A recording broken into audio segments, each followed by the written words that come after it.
Ladies and gentlemen, we have reached a sad day in the new car market. There's currently only one entry that you can buy for under 20 grand in Canada, and this ain't it.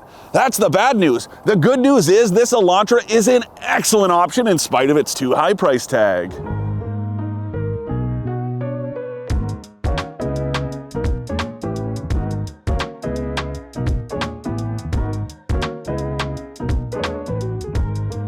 For more expert car reviews, don't forget to share our channel and subscribe so you can catch some of this and maybe even a little of that. The joys of shooting car reviews in Canada in wintertime. You just never know what it's going to bring. Today it feels like about minus 17 out here, which means you never know whether the car washes are going to be open or whether they are going to be closed because it is just too damn cold. That is always the gamble, and that means the difference between a clean car and a dirty one. Anyways, I do want to be fair to the price tag of this Elantra because it's competitive with the rest of the segment. Cars like this size are all priced about the same. If you take a look at the Toyota Corolla, the Honda Civic is actually more expensive to start than this Elantra, but with the accent dead and gone and the Venue now costing more than 20 grand, yeah, affordability is a fleeting concept these days, and that's really a shame, especially for a brand like Hyundai that was built on affordability. Didn't matter what you were getting, it was that you were getting a new car for a reasonable price. No, they weren't perfect back in the day. Yes, they are way better, but the reality was they were affordable, and that was very helpful. And these days, well, not so much. Now, officially, the Elantra starts at right around 22 grand, but that is before the freight charge that you cannot negotiate and tax. And then this preferred one, well, it's about 25.5 grand before the government share. But this one that I'm driving, well, it has some upgrades that make it about 28 grand before tax. So like I said, not exactly cheap, but regardless of that price, this is a pretty good car. I am very impressed with it overall. It's a lot better if you take a look at the Elantra through the generations. It has steadily improved, culminating in this latest version. And this 2024 version, well, it has been slightly revised, not too crazy in terms of upgrades and updates, but there are a few standouts.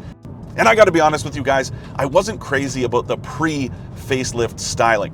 Most of the car was okay, but my trouble with it was the front end. Just a little too aggressive, a little too polarizing. This, it's way more mature. It looks kind of sophisticated and classy, and I like it. There are still those crease lines in the door. If you take a look at the back end, it's really pointy and sort of aggressive, but they pair well together. So that front end design of old, well, I'm happy to see it gone. This cabin, it's pretty much the same as before. Another point there, I will say, I'm not so crazy about it if you go with the top luxury trim. There's still an N-Line Ultimate, but kind of the top with this 2-liter engine, well, I don't like the two-tone interior, but with this all black, it is pretty nice. These lines with the vents and everything, they work really well. They help to kind of divide the space. Yeah, some of the materials, they're not the greatest, but they're not terrible either. Again, noticeably better than Elantras of old. Now, if this is your first time in an entry-level Hyundai or your first time in a long time, I do think you are going to come away as impressed as I am. This isn't the car you've heard about or the car you remember. Even the ride quality is vastly improved. Now, this version still does use a torsion beam in the back, which is sort of the cheap way out, right? Because it's just a solid steel beam with coil springs and shocks on either end. So what happens to the left wheel? Well, it reverberates to the right and vice versa. A multi-link setup that you get with that N-Line Ultimate or the luxury trim is much better, but this does a perfectly fine job, and I actually thought this one did have a multi-link setup, so kudos to Hyundai's engineers on that front. And then when it comes to this engine, again, perfectly fine. Now, there is a 1.6-liter turbocharged engine that you get at the top of the lineup, but if you go with the base trim or this preferred, you get this 2-liter, the same engine that's used with the hybrid setup, only it doesn't have the electric components or the battery. And I'll be honest with you, don't let the numbers distract you, because it only makes 147 horsepower and 132 pound-feet of torque. So if you're taking a look at this spec sheet, you're probably thinking this thing is going to be a little underwhelming, and you'd be right, sort of, because it does have enough guts. Yeah, it gets buzzy when you really get your foot into it. Not the nicest, but all things considered, it does everything a commuter car like this should, and that's what you want. And again, just like a commuter car should, this thing doesn't burn much gas. Now, there is that hybrid version that burns even less, but if you don't feel like springing the extra $2,500 on top of the luxury trim and you want to stick with this one, well, it'll burn 6.7 liters per 100 kilometers. I've actually been burning less than that. I'm down to about 6.4 after, I don't know, close to 400 kilometers of cruising on the highway and around town, again in deeply cold conditions. And I did drive down to Buffalo the other day to watch some football after a pretty serious snowstorm. The storm itself had passed, but of course there was all kinds of snow on the ground.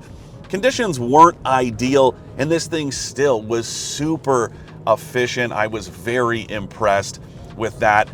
It does have an official number that rivals the likes of the Corolla. Go figure, that thing also uses a 2-liter 4-cylinder engine. The one penalty here is the automatic continuously variable transmission, but it's not a penalty when it comes to fuel consumption. That is great.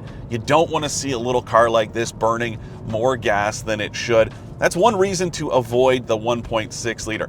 I also want to get back to that drive to Buffalo because this car is a great example of why all-wheel drive isn't a necessity, but proper winter tires absolutely are. This thing was perfectly sure-footed. I came away very impressed with just how well it performed. There's that kind of substance that I was talking about earlier. This thing doesn't feel like a compact Hyundai of old, but beyond that, it just handles itself really well. Lots of composure, even in fairly rough conditions. Again, the tires are the key.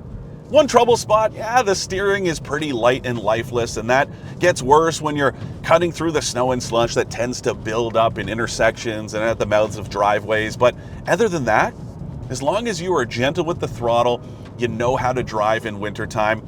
You do not need all-wheel drive. And again, this is a great example of that. But again, I'm here on a fairly winding road, not a whole lot of body roll. The steering, it's just so-so. I wish it had just a little more sense of which direction the front wheels are pointed. But other than that, the driving manners are great. I'm also coming away with positive impressions of this cabin overall, even with this kind of cheap upholstery on the seats. Now, you can get some faux leather if you spring for a more expensive trim, but if you stick with this preferred, you get this stuff, that's okay. It does what it needs to. These heated seats that are standard are super warm, and so is this heated steering wheel that you get with the preferred trim and up. I also really like what's happening with this dual zone automatic climate control system that only Hyundai really does. I think GM has a version of it as well, but there are 3 different automatic settings. So you can set the temperature and then set your maximum fan speed. That I really like, especially if you're bundled up on a day like today, heading somewhere that you're going to be outside. You don't want that fan blowing at a super high speed. It's really nice to be able to set that automatic at low speed and it's fine.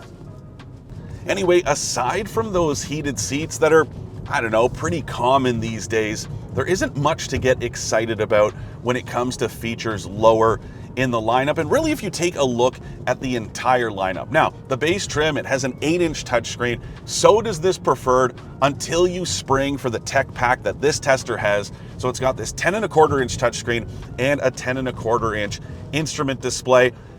It also has wired Apple CarPlay and Android Auto, whereas the base trim with the smaller screen, it does get wireless versions of both of those, but that's pretty much it. You even just get kind of single zone manual climate control in the base trim and the preferred. When you opt for this tech pack with the preferred, you add this dual zone automatic climate control, and again, the heated steering wheel. That's about it, aside from power locks and windows. This one also adds proximity buttons to the door lock, so you don't need to hit the key fob to unlock the doors.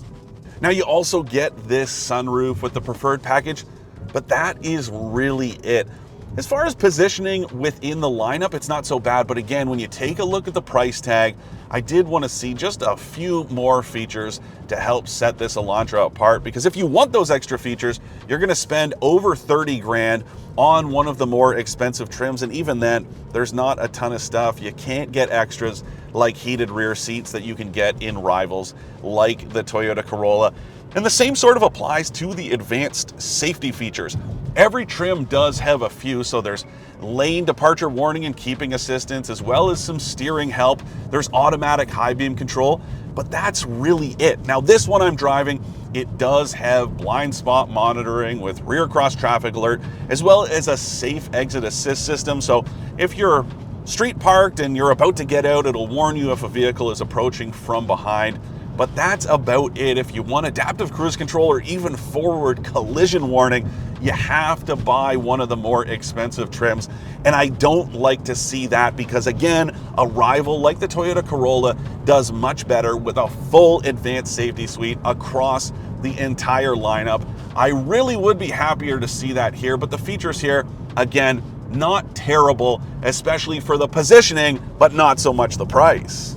To recap, I like the Hyundai Elantra's updated front end, easy driving manners, and impressive fuel efficiency. I don't like how expensive it's gotten, that it doesn't have a full advanced safety suite across the lineup, and the lack of steering feel. I'm not here to put the burden of building and selling cheap cars on Hyundai alone, and this thing is priced competitively next to its rivals, but affordability used to be one of the Elantra's big advantages. Looking past that, this is a very good car. It's smooth, comfortable, and efficient, and it even looks good too. Affordability may be fleeting these days, but if you're shopping for a compact, make sure this one's high on your shopping list.